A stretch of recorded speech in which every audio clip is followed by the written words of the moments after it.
Hi. Okay, This start. side of the table's already here. Okay, hey, yeah, well, you know, we're gonna not, we're gonna,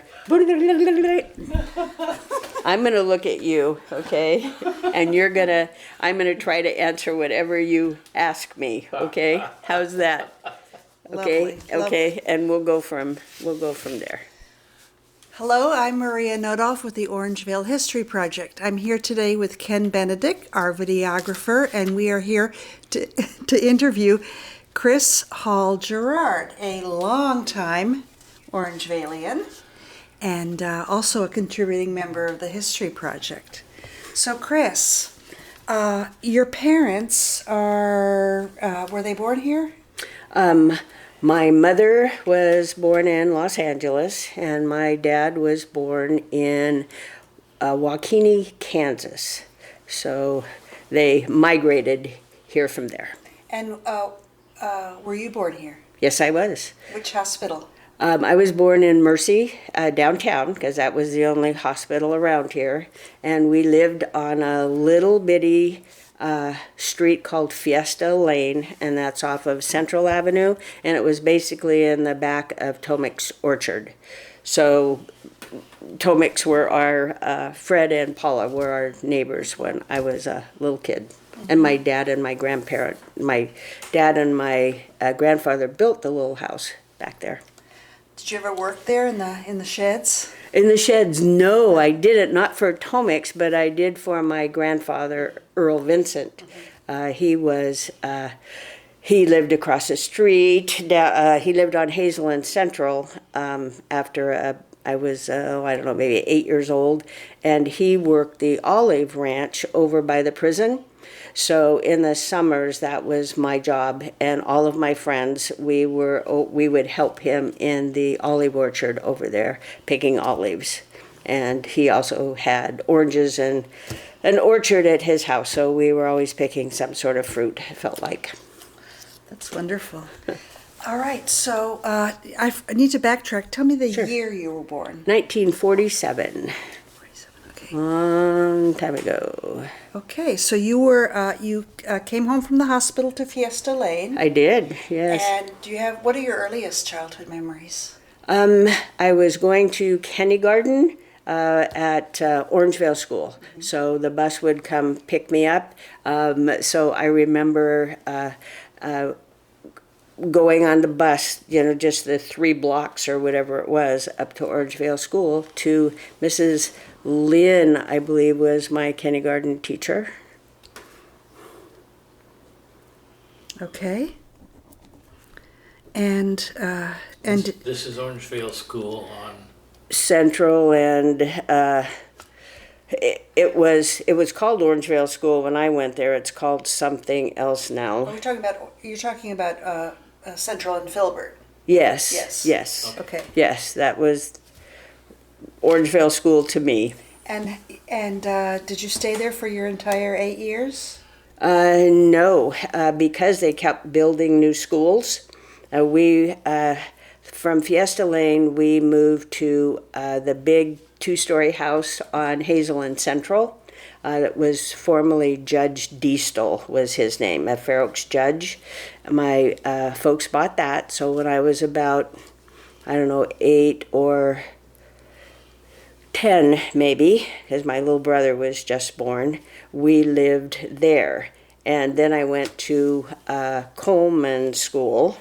They called that something else before Central Avenue School. I didn't know it as Thomas Coleman, Central Avenue School. Orangevale School, Central Avenue School, and then somewhere along in there I ended up at Roberts. They were redrawing bus lines or whatever, so I ended up at Roberts School like 4th and 5th grade. There was a combination class, and so I was there, I think, for just 1 year or so. And then where'd you go? And then I think I went back to the Central Avenue School. Nope, beg your pardon. Then it was Twin Lakes. Okay. Twin Lakes. And I finished 8th grade there before going to Bella Vista. Okay. And the reason for that was that big two-story house on Hazel and Central, that was a very busy street. And when my little brother was about old enough to ride a tricycle out in front, there was an accident out in front, and somebody came up over the, we had probably a 4-foot bank in front of our house with olive trees were in front of the house and a big swooping like cypress tree on the corner. And the car ran up through the cypress tree, nearly got my little brother on the tricycle. So my parents decided we should move. So we moved to the brand new Lincoln Palisades development that was over on Main Avenue. Parker was building the Bluffs, and there was somebody else built something called Lincoln Palisades, and those were, they were advertised. I found an ad in the paper for those for $16,000. There was a 3-bedroom, 2-bath house. So we lived at 9472 Tonkin Drive, and that's where we finished through 8th grade. So like 6th, 7th, and 8th, I think we're there. Do you remember that area before it was developed as a sheep grazing area? I do. I remember when Madison Avenue was just kind of a trail through there, a 2-lane road, that the goat herder, the sheep herder, would cross the road about, before Main Avenue and after, just around that area. And he would just cross the sheep, to a couple of times a day, it seemed like, from one pasture to the other. I don't remember his name, but I certainly remember them crossing the street. We used to ride our bikes and camp out over there. Oh, did you? Yeah. That would be fun. We didn't get to camp out. It's like the 100-acre woods. Oh, yeah. That would be neat. And you are a horse person. I am. When we had the 2-story house over there, I was about 10. There was a field next to us. The duplexes weren't there, so we owned the property next to the house too, coming up toward Greenback Lane. And so one day I saw my dad riding this little paint horse alongside the road, and I told my mother, I said, "That's my dad on that horse over there." She said, "Oh no, that's not him." And then sure enough, he rode it right up to the pasture, and that was my horse Peaches. So I had Peaches for a long time, and he ended up riding Peaches bareback in one of the Powwow Days parades. So. Anyway, so that was Peaches. And then I had another big horse called Big Boy. It was a retired Tennessee Walker. So that horse was, very tall and very big. But so I would ride him around mainly in the big pasture out there. We didn't ride too much further than that. Ken rode horses too around here. Did you? Well, and when we moved... I'll skip ahead a little bit. Sure. So when we lived in that house on Tonkin Drive, and then when I was older and, let me back up again a little bit. Across from the house, the 2-story house, my grandparents lived. The Vincents, Earl and Leona Vincents, lived there. And they had sold their 40-acre cattle ranch at Joe Roger Road and Old Folsom Boulevard, Old Folsom Auburn Road. Yeah. So they had 40 acres out there of cattle. And when Grandpa was a little bit tired of that, he bought the house across the street on Hazel and Central from a family called the Bakoviches. And that was... their family came from Jackson. So they bought this home from the Bakoviches, which were, friends of mine in high school too. I knew their 2 kids. And so he had about 3 acres in the back. So that was where the farm, the trees, he planted all these trees. So there was something ripe from the cherries started about in April or May, and it went all the way through the citrus January and February. So he was always busy. And then when we bought the place, that meant we were always busy. too. So why I say that is when we bought that home from them, my husband Kenny and I bought that from my grandparents, 1990 something. We lived there almost 30 years, and my daughter had her horse in the back. We built a pasture back there, and the neighbors way in the back, Vern and Joanne, had a barn. So Candace, our daughter, got to keep the horse in their barn in the wintertime, or she had a pasture back there. So I had horses and she had horses. So. Now, your grandfather, you have a story of what I consider heroism during World War II and his neighbors, his Japanese neighbors. Oh, yes, Japanese yes, American. yes. Please let me share that. Earl Vincent is his name, and he was over on Sunset in Fair Oaks. And when his neighbors, Todd Arassi family, they were neighboring farmers, they were taken away during the war because of their heritage. My grandfather took care of his land and paid the taxes, harvested whatever was there. And so when they came back, they had their land in the shape that they left it. And when I talked to my mother about that, she said, I said, Grandpa never told me about that. That must have been hard. And my mother said, who do you think picked the fruit? So my mother and her 3 sisters and her brother were the ones that helped Grandpa, take care of the Arassi family farm. And so, they were able to have that when they came back. So you were heroes too, or your My mother certainly Yes. was. So she would, and it was just the way she said that. Who do you think picked the fruit? Because they were at San Juan High School during that time, right before the war, or during the war. And the rest of that story is, it always makes me cry, but Todd Arassi was the first one to come and see Grandpa when he died. Yeah. The very first, so Yeah, bless him. That's lovely, lovely. Yes, that's a good story. I like to share that one. He was certainly a good guy. So you have, let me see. He says you went up to the old public market. Oh yes, yes. So when I was a kid, Hazel Avenue was walkable, and my grandparents that lived across the street from us, right? So we lived in a big 2-story house. My grandparents lived in the little white house across the street, and my grandma's father lived there with them. His name was James Clydesdale.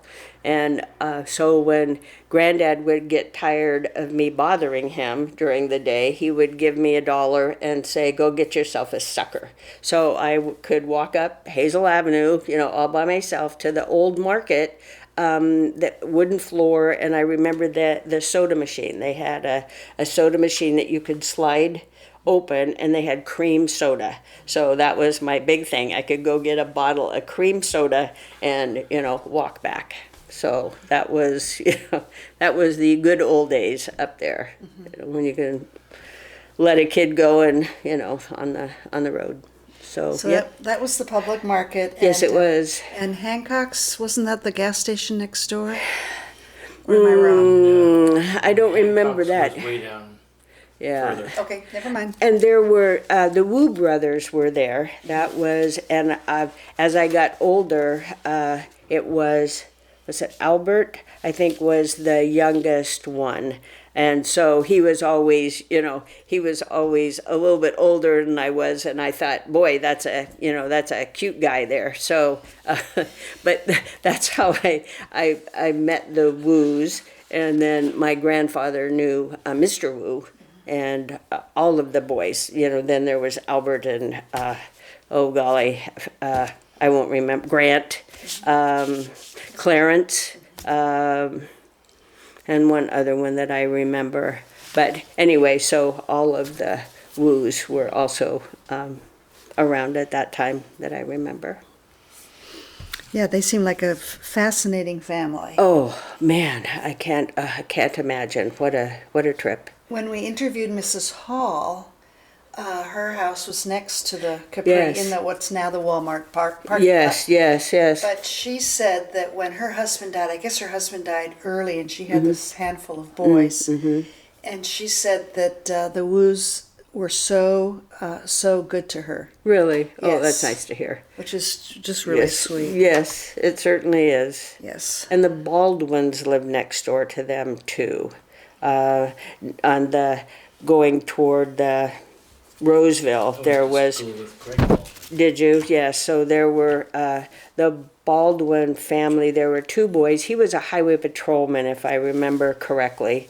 The dad was, and then there were two boys that I forget their first names, but they also went to Bella Vista. About the same time I did. And they lived.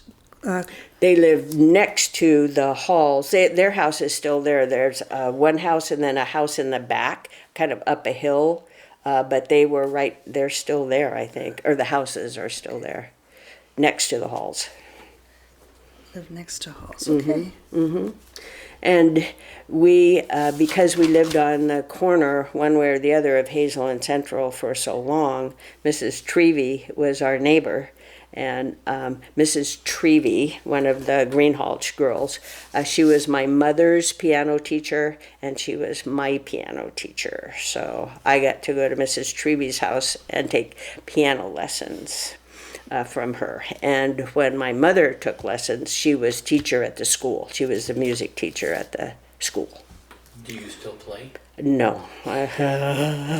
No. You're a good listener. I'm a good listener. My mother said, and so I did. Mrs. Trevey was lovely. She was such a great lady. And her husband would travel. The story about him, I don't know whether he was a pilot or what took him away, but he was gone a lot, traveling the world. And so she had cases, I remember, the curio cabinets full of things from around the world. And I don't know why, but she decided that I needed, she gave me, and this was a big thing, gifts then, but she gave me 3 little juice glasses. Just little plain juice glasses that were so heavy and so nice, and I still have them. And my daughter was little, so she must have, decided that, on one of these visits later after piano lessons that I needed those. I should have those glasses, so I still have them, Neat lady. You mentioned during your grade school you had friends Susie Bird, Cindy Pittman, and the Culbertson boys, Yes. and Stephen Bacon. And Stephen Bacon, they were all in my, do you remember? I'm giving you Ken have a memories here. handful. Yes, That's a yes. handful. Yes, it is. And they were all in my kindergarten and first grade class. And I have, those pictures are with the Historical Society too. But when I was looking at that first grade picture, I could remember a lot of those names, So yes, it was Jim Culbertson and Steve Bacon are in my class. And Susie Bird, yes. And there was another gal by the name of Christine, and I can't remember her last name right off the bat. But yes, it was fun times, and we could just go play, and that was great. And I see here you also have, I guess this is this must have been in high school, yes, because it says yearbook and rally. Chris Kuster? Oh, Kester? Christine, yes, and she went by Chris then, I think, too. Christine Keister, and she was a very good friend. Kathy Cleasy is another name, and Judy Daly. Those were my best friends in high school. I still talk to Christine every once in a while, and she still lives here in Sacramento. And Kathy is up in Nevada City, and I talk to her once in a while too. And you were all on the rally committee? We were, and boy, that was fun. That was a fun thing to do. So we got to go to the high school games, and we had little red uniforms that we wore, and we got to, have everybody help. We had to help the cheerleaders, right? So that was great fun. Yep. that was special, and that was one of the only. Christine was in the Spanish club or other things, but and I did the yearbook. I got to do the sports section of the yearbook when I was a senior. So I got to help take, we had a photographer with me, and then I got to write up things about I did the sports section of the yearbook. Yes, I remember that. I have here that your grandfather, James Clydesdale, says, walked up Hazel Avenue on Saturday nights Oh, yes. and went to a bar called The Web. The Web, yes, where B of A is now. Yes, where B of A is now, there used to be a little strip mall there. And the only thing I remember was the Web, and it had a neon sign, and it was a bar, and it was a cowboy bar. My grandfather, a very cowboy guy.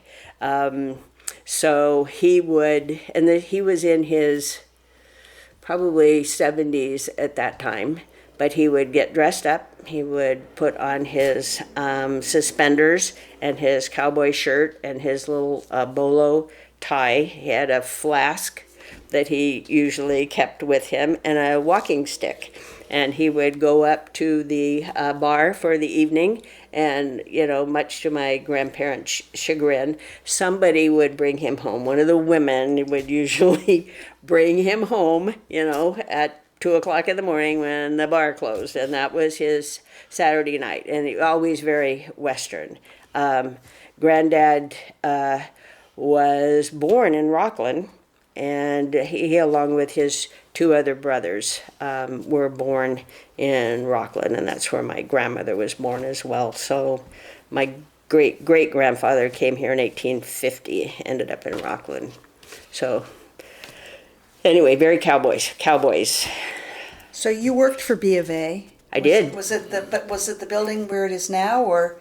Was it where- Yes. I was there as the operations officer when they were building the building. So I got to be there during the construction, and then that was my branch as operations officer. I worked for B of A for about 20 years, and that was the only assignment I had locally. I worked at probably 10 other branches around the area, but that was perfect timing. And I didn't pick any of the colors. That orange, that I don't know why they thought that was, so great about that time, I guess.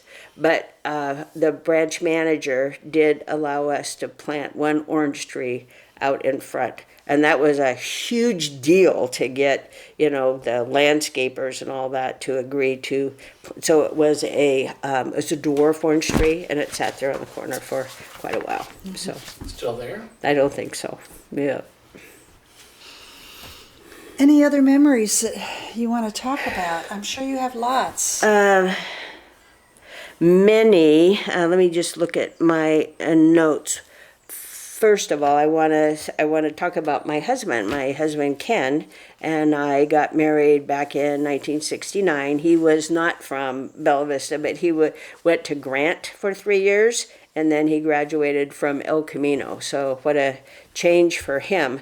But so we got married, and we lived in corner of Hazel and Central.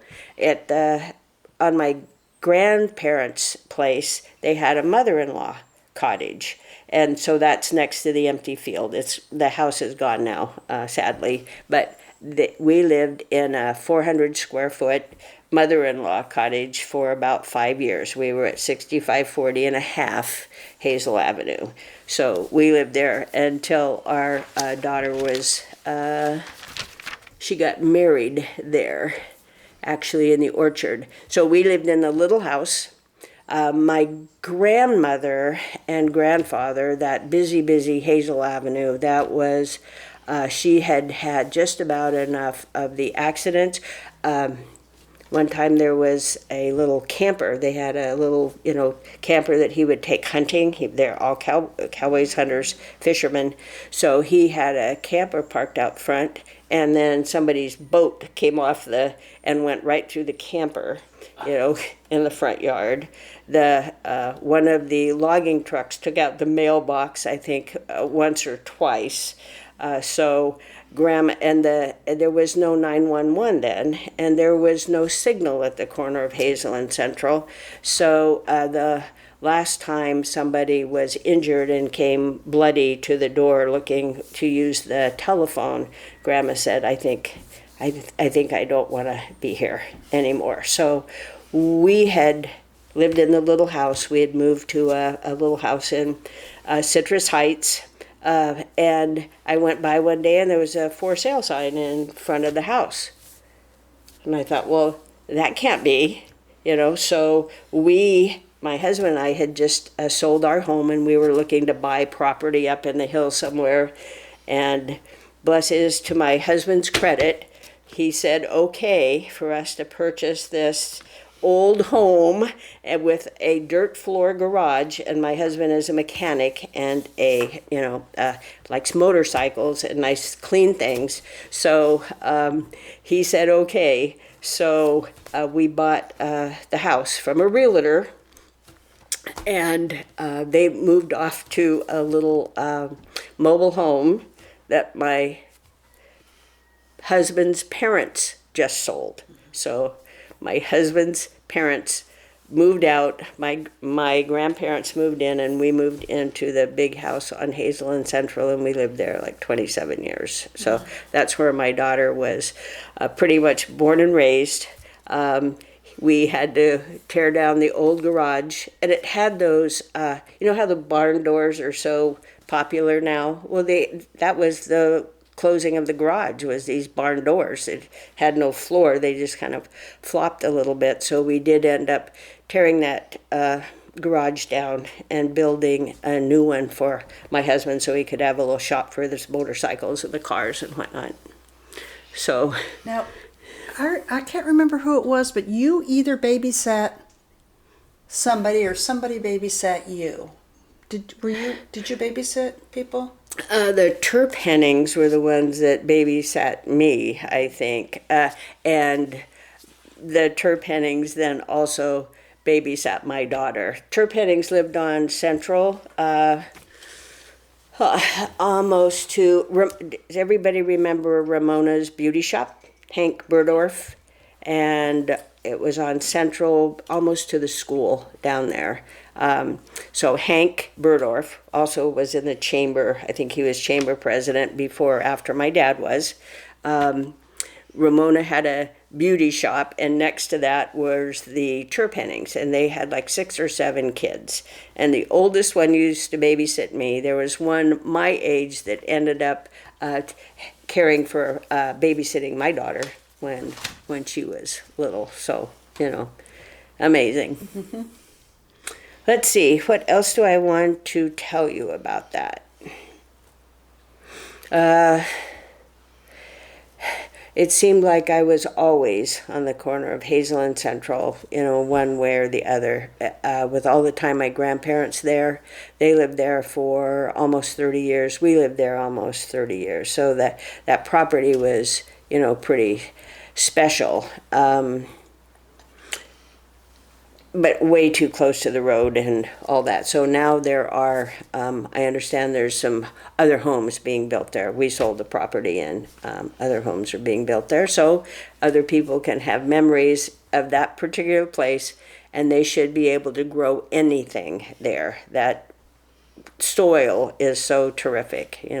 If they plant something, it ought to grow just fine. What did you used to do in high school? In high school? Tell me. That you can talk about. Oh no! I mean, tell me more. In high school, I was. Well, you were on yearbook. I did. I was on yearbook, and I was in rally committee. But those were really the only couple of things that I recall. Christine. And Kathy did other things, Judy too, but I was taking care of my little brother usually after school time, so not too much there. Out of high school, I went to work for the bank. Kenny and I got married, and I wanted to find some sort of a career, so I started out with B of A as a bank teller, and ended up as a vice president, I ran one of the branch support centers in Sacramento for them, or the branch support center in Sacramento. When did you learn how to drive? Oh, about in high school, I had a Studebaker. I had I had a yellow and with a black top Studebaker Commander, I think they called it. It was a little tank. It was a really cute little thing, and so that's how I first learned how to drive. Was in that car, and then my parents found a 1964 Comet, a Mercury Comet, light blue.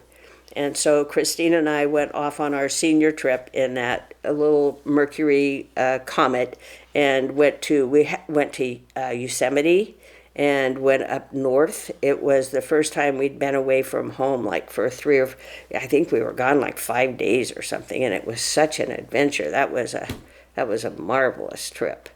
So that was right out of high school, and no cell phones, of course. Then we stopped at a payphone, I think, once or twice and called home, but that was that. Gear shift on the gear shift was on the column, I think, because it was a stick shift. I don't remember who was on the floor on the column, but so I learned how to drive a stick shift, and it was when it was time for my daughter to learn how to drive a stick shift. We had a tractor because we had the property, so we just set her in the back in the orchard and let her maneuver the tractor around so she could figure out how to drive a stick shift. I certainly loved being in that orchard. It was a lot of work because we both worked full time. And we worked the orchard on the weekends. And we were probably, 10 years ahead of Farm to Fork, because people may remember the sign out in the front yard. Grandpa always sold oranges. So there was a sign for whatever fruit we had available. So we would sell oranges, we had persimmons, we had walnuts, we had almonds. We had 50 almond trees out there. We had apples, apricots. We had berries, the vines. We had a little shed out there with berry vines, olala berries, all around that. There were all kinds of apples, peaches, white peaches, white nectar peaches, yellow peaches. So there was always something. So whatever we had for sale, we had a sign out in front. Was this on Hazel? It was Hazel and Central, right? So, and people would stop there. Grandpa sold fruit there all the time he was there. And then, of course, we had to continue that. So we sold fruit, and a lot of it, people just come to the back porch. So people would come to the back porch and, they would, whatever we had, we would just put out there. So. Did you ever get your hands all black shucking walnuts? Yes, and that's how I met the president of Bank of America. Was after 3 days of walnut hulling out there, and that it's walnut, so it stains. Yes, so I had walnut all over my hands, and we had the opportunity to meet the president of B of A. So hello, so that's how I met him with my walnut stained hands, but.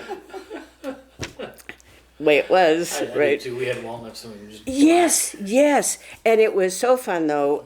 In the backyard there was a grape arbor, so we had the almonds. If you've not ever shucked or harvested almonds by hand, you do that with two like circus tent pieces of canvas on each side of like two trees, and then there are poles that are about 15 or 20 feet tall, and you knock the almonds onto the canvas. You then roll up the canvas on one end because you have lug boxes all across the end of the canvas. You pour the canvas over into the lug boxes, and then you haul those in the truck, up to wherever you're gonna shuck those. So you take the almonds out of the shell, and then they dry, and then you can sell those in the shell. So we did that too. So that was so many fun memories, and a lot of my friends really liked to come to Grandma's house. So it was always wide open. Whoever was was with me, or sometimes even not. You know, they were always welcome there. Do you remember the businesses along Hazel and Greenback? I remember Leo's Barbershop. I remember Roy's TV. What else? The Orbit gas station was operational, you know, back then. What else was down there? Van's Market. The Dairy Queen, but it was it the Foster's Freeze. Yes, okay, it was Foster's Freeze. We used to go there. There was Rick's Drive-In on across the street from Van, that. of course, and before that or after that, it was George's Market. Yes, okay, and George was a friend of Grandpa's. So, Rick's Drive-In was a big social hub. oh, it was, and there was a gas station next to that, up there on the corner. I forget what was that. I don't remember what the name of it was, but there was a gas station right there.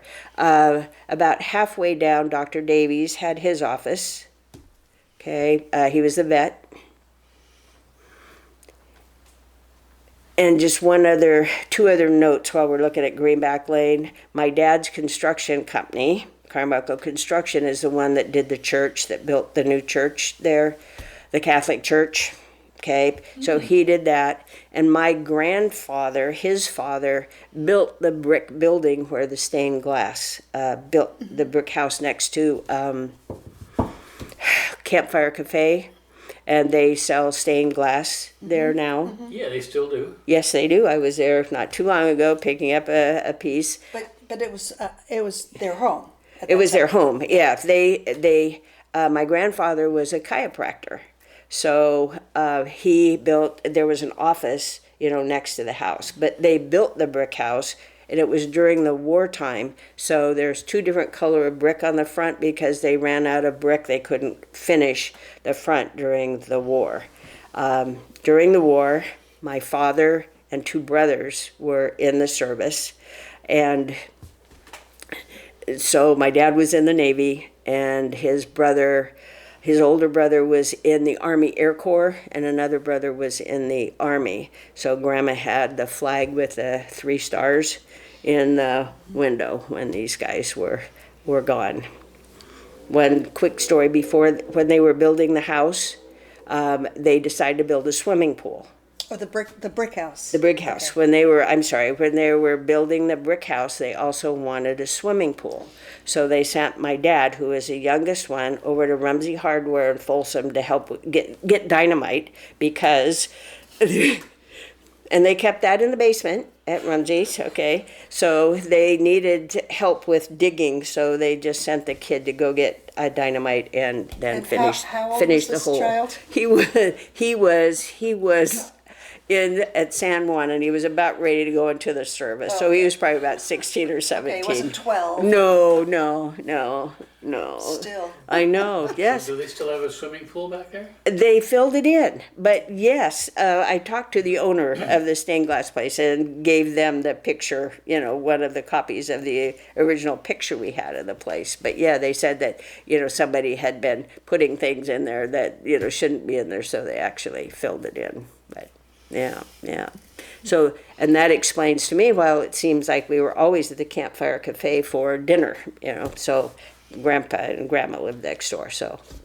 That was a fun place. That was a great place. Yeah. That was a great place. Do you remember the Hangabur? Barely. I don't remember going there often. I remember going to Rick's. I remember when I had my car, we would go down to Sacramento and cruise, you know, on K Street. Yes, and one of my fondest memories is my father's dear friend had a 1957 Thunderbird copper color hardtop convertible that he gave me to drive the summer of my senior year. So we spent a lot of time at Tower Records and then cruising in that little thing. That was just so awesome. I couldn't believe, you know, he let me use that. So Do you remember at Tower Records the listening booths? that they had there? Barely. It didn't seem like we were inside a lot. Christine liked to listen to records, but I don't have a great deal of memory about that. I remember that they were there, but because that was kind of neat to be able to try it before you bought it. At Van's Market, though, Van's Market had a little area for 45s when 45s had just come out. And so I remember buying, Cowboy can't help it, Marty Robbins, El Paso, I think was the first 45 I ever bought. And, then I had to buy some Beatles things and all that. But that was that was the first record I ever bought was El Paso. Vans was a grocery store. Vans was a grocery store. And that one was located on... That was at Main and Greenback. Right. And that, before it was Vans, it was something else. And that is another connection with my family is the Schwabs, who still live off of Main Avenue. They owned that. Before it was Vans, Jet Market. Okay, it was called Jet Market. And so they owned that. As well as Ollie's Bait and Tackle before it was Ollie's Bait and Tackle. So that was a Schwab family. Okay. And the last thing I can say is our family, how families are so, interconnected to everything. Well, bless my grandfather, James Clydesdale, the one that was up and down with the web. He was the only surviving son of three. His two brothers died when they were in their 20s, so he was the only one that survived to carry on the family name. And he was in Rockland, and they were on Front Street, and right behind them lived a nice family called the Hulls, Hull. So he was smart enough to marry Alice Hull right behind him, and that's how we got here. And Alice Hull, from her family, we are now connected as direct descendants from the Mayflower and a man named John Alden, who was the 16-year-old Cooper on the ship. He was the one that was supposed to keep the beer, So I don't know. I think it just follows you, right? So he was the one that was in charge of keeping the barrels, of whatever was in there together. And he decided he didn't want to go back with a ship. He stayed and married a nice gal there named Priscilla. And, there we go. So that's it. Anything else you would like to know about our family that is, it's really... Did you, with your horse, did you Yes. do any events at Twin Lakes Riding Club? My daughter did. No. Not at Twin Lakes Riding Club. I did not. That was Janie Woodward, and a lot of her friends did that. I was not allowed to take my horse out of the pasture area, really. But by the time my daughter was around, there was the horse property at the end of Oak and Greenback, the park back there. So she participated in a lot of events, and she rode the back way down there from Hazel and Central. So she could participate in those events with some of her friends. Great question, Ken. Thank you. Mm-hmm. I used to ride. Did you? Mm-hmm. Okay, all right. Well, good for you. That was a fun time. I enjoyed riding a lot. I didn't get to do it enough.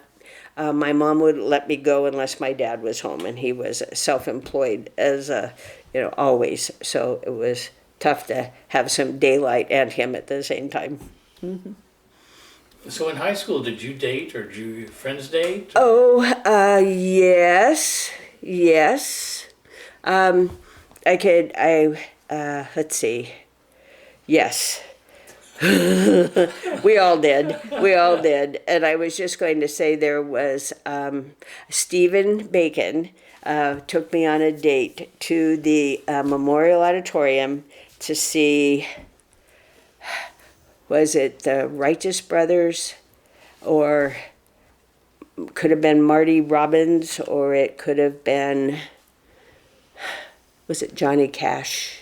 I don't remember. A lot of famous groups. Yes, they were there. The Memorial Auditorium was a really neat place to go to see all of these guys. The Beach Boys were there, I know. But yes, I remember him taking me down there. I thought that was really fun. And were you there when they built the Sunrise Mall? I was, and the Sunrise Drive-In. Sunrise Mall wasn't there when we were growing up. There was never really any traffic, down Greenback Lane. The palm trees were still on both sides of the road. Powwow Days was held, the parade, went down Greenback Lane. Powwow Days parade was held somewhere else. It wasn't in the open field. Where did they do that? Oh, of course, on Central and down Hazel at the old youth center. So that's where Powwow Days was, not where on the right-hand side, where it was on the left-hand side. And where Cable Shopping Center is now used to be cleared and put all kinds of amusement rides there. Yes, they did that. They did that later on. Yep, because that wasn't a shopping center either. That was my aunt's beauty shop. And the post office and the library, I think, were in an old wooden building right up front. Yeah. And the drugstore was there. Orangevale Drug was there, next to my aunt, Etta May, and her last name is Lance. And she had the beauty shop there for a long time, and they lived on Ammond Avenue. I can't say Ammond Avenue, in a big white house. That was my dad's sister. So they lived there. Do you remember the feed store? Sicardi's? Yeah. Yes, of course. Yes. Do you remember 2 buildings for Sicardi's or just one? I remember one. I only remember one. I don't think there was a... There used to be 2. And it was one in the back where they kept the hay? Across the street, across Greenback. Oh, really? It was it was just a warehouse. It wasn't a retail store. Okay. No, I don't remember that. Well, you must have got hay for your horse there. Mm-hmm. By the time, where did we get it? We got it at Sicardi's for my daughter's horse. I don't remember where we got it. I can tell you my grandfather had a 1977 Chevy pickup truck that was the farm truck we used forever. And we still have that too. So that went with us to Arizona, and my husband drives it still every day to work. He... So, 1977 yellow Chevy pickup truck. So, various colors of yellow now. You talked about your yellow Studebaker. I had a Yes. green one with a black top. Did you really? Yes. Oh man, I love that car, and my parents liked it because it was so heavy duty. It would just bounce off of a bridge abutment. Not that I know that from experience or anything, but it would. Thank you very much, Maria. There's just so many stories, and I think I've captured all of them. I could tell you about the time that Grandpa ran into the new garage with the yellow Chevy pickup truck and wiped out my husband's new BMW motorcycle and made a right-hand turn into his 1970-something Norton, so... If there's anything you would change, what would it be to your life? Oh, to my life, what would I change? Oh, golly. I don't know. It's been pretty okay the way it was. I really like the rural. Sometimes I'm sorry we left California because we just did that about 3 years ago. But nope, I loved everything about growing up in Orangevale. It was wide open. It was natural. The air smelled good. You could go places. You knew people. It was friendly, and I really enjoyed that. Today, if you could talk to your 18-year-old self, Oh. what would you say to yourself? Oh, be more careful. You know, don't do that. You know. Don't date these boys. Yeah, yes. I was gonna say, do you really want to do that? You know, don't take the when your stepfather says, you know, you can be a bartender. You know, maybe I wouldn't do that again. My mom remarried, and they owned a little place called the Jugs End, which was on the way to. It was on Auburn Folsom Road on the way to the lake next to the Whispering Pines. So you know, right out of high school, that's one of the things I did was I was a bartender for this beer bar, and that was quite an experience. The construction workers versus the Aerojet guys, and some liked Ole and some liked Bud or whatever it was, and there were, you know, there could be fist fights over that stuff. So, you know, I want to buy the bar a round of this. Oh no, I wouldn't drink that if, you know. So I was a little over my head in some of that stuff. So I would say, you know, pick another job, do something else, you know. So. And when you say construction workers, those are the ones working on the dam? No, the dam was built by then, but it was the Aerojet guys and just the Aerojet folks, and then other, you know, construction workers on their way home from, you know, so. Do you remember Aerojet testing its rockets? Yes, I certainly do. And I remember Roseville, the big boom, you know, when that happened. We were in that house, and right above the kitchen, you know, there was a crack. It was plaster. The house was plaster, and what do they call it? Lath plaster. So there became a big, huge crack over the kitchen door. You know, You're talking about the that railway disaster. yeah, that explosion, and that was far away, and you know where we were. So yep, I remember that. Let's see. I don't think there was any. What else? Kennedy was shot when we were. That was in our junior year, I think. 63, right? Do you remember snow in Orangevale? Once, and I remember the flood. times? 3 times? Okay. No, I only remember once. I have a picture of our little house on the small house on Hazel and Central covered with snow. It had that, what my brother refers to as an eyebrow front porch. It had that little, you know, kind of a eyebrow looking front porch thing, and I have a picture of that covered in snow. And Kenny's Mustang, he had a Mustang, hot rod Mustang, and it's covered in snow. So I think the first time I saw snow in Orangevale was around 61, 62. that sounds okay. Well, then this would be in the 80s, I think, probably. You know, that I remember. Yeah. Yep. Let's see. I think that's about a lot of memories. A lot of memories about being a kid, Fiesta Lane, the first house, turning into a teenager. All of the schools, you know, because things were growing, you know, and we moved just like 2 or 3 times. And it was a different school. My grandfather, Vincent, went to San Juan High School.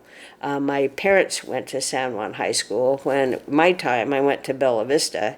And then my daughter, Casa, was built. So she went to Casa, all pretty much in the, you know, same area. So things grew a little bit, but things really kind of stayed the same. And I was so glad, you know, that Orangevale is still as rural as it is. You know, just home. I used to ride horses where Cassie is now. Yeah. Oh, yeah. It's just open. Yeah. Well, and I was saying earlier, are the open grass fields with mustard, with a yellow mustard growing, you know, in our back orchard. It was just so pretty, you know. And we finally turned we had 2 acres out there. We finally turned half of it into a lawn. And when my daughter got married out there, so we had a place called Cow Camp from Lincoln come in and do cater dinner, and she actually got married in the orchard. We shined up the tractor and trimmed all the trees, made a path out there, and it was delightful. So she got to get married under the big old walnut tree out there. So Excellent. yeah. And back then, there was very few fences, so you could. Yes, yes. We didn't fence our place. Our place was not fenced, so anybody could come in and back and pick up, fruit if they needed. Somebody needed to have something, they could, go get it. So, yep. Yeah, we enjoyed doing that when there was no fences, but now when they put up fences, it's harder to ride horses. Certainly is. Mhm. Certainly is. Thank you very much, you two. Thank you.